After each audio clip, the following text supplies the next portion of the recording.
Hello, my wonderful, amazing artists. It's me, Miss Abby, your art teacher. And today we are getting inspired by the ancient Tibetan Buddhist tradition of creating mandalas. So Buddhism is a religion.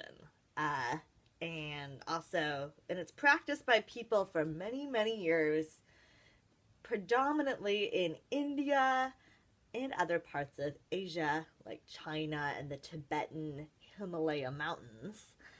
And we are drawing inspiration from their mandala art, because Tibetans, Tibetan Buddhists, to communicate their idea of, to communicate their values and tell stories, they create designs in a circle because they believe that time and life moves in circles.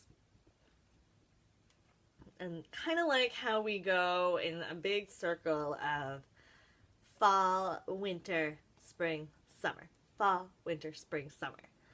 So things keep moving in patterns and rhythms. And a big tradition they do, and I've actually seen it done when I was a student at Mass Art. I had the pleasure of seeing a Buddhist teacher do this. And he used sand to create really intricate designs in a giant circle and explained all the different symbols. We are drawing from that idea today by creating an abstract circle art that uses the mandala's ideas around symmetry within a circle and the layout with the circles inside of circles inside of circles. And for this, you can use any materials you have. It's a drawing activity. I'm going to use watercolor today, but it's okay if you don't have watercolor. You can do it with sidewalk chalk or pencils or crayons, or even by arranging items. Remember, the ancient Buddhist tradition actually uses colored sand. So you can use anything. Use your creativity. It's all about what we're creating today is abstract. So it's not going to look like anything in the world. It's more about shapes and lines and patterns. Let's get started. Okay, so first I'm going to use my pencil and using a circle shape to trace on my piece of paper. I have a dinner plate from a peanut butter and jelly sandwich that I ate earlier today. But a paper cup will work. Uh-oh. This is not a perfect circle. It's going off the page a little. Anything round. And I'm doing sketchy lines. I'm going to erase and clean this up because it's a little messy. That's okay. I'm going to be painting over it. So I did one circle. But I think I want to do a couple circles using different sizes. So I'm going to use this paper cup.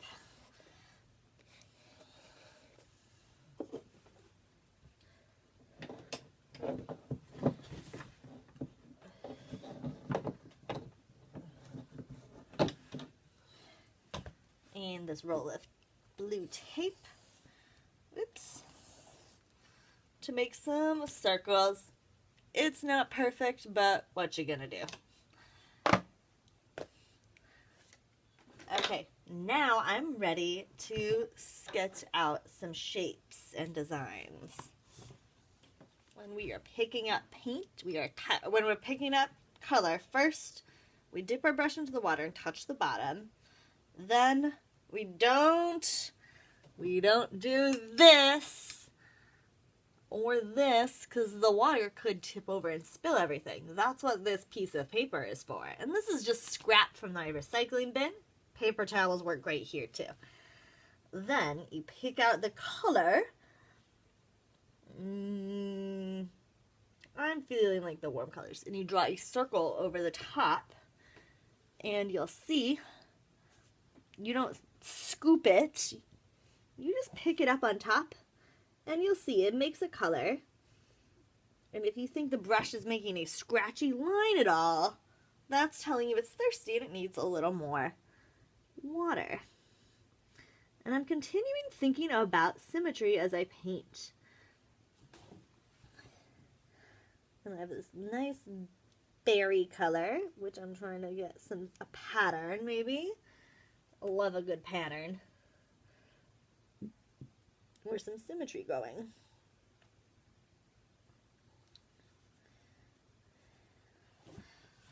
Now, we do not, now notice how my colors, they're nice and clean and they're not really muddy. That is because I don't mix my colors in the palette. This is a palette. I mix on the paper by layering. I'll show you what that looks like. So, to layer, let's make, so when we're layering,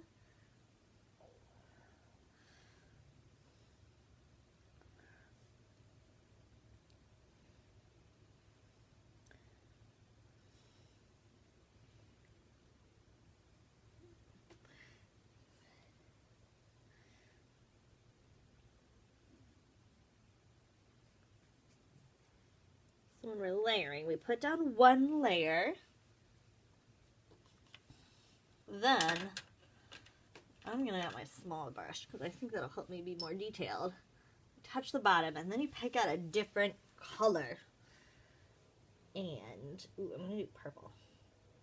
Because purple and blue are both cool colors and you use purple to, or you use blue and you mix purple.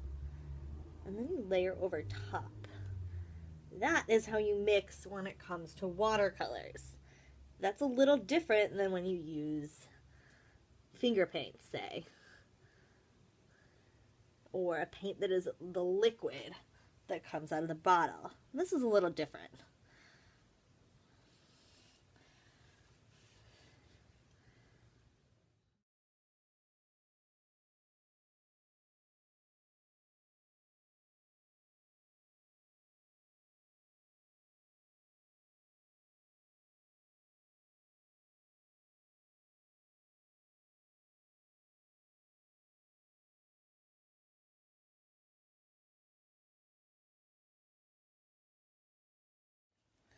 Ta-da! Here's my mandala inspired abstract circle drawing.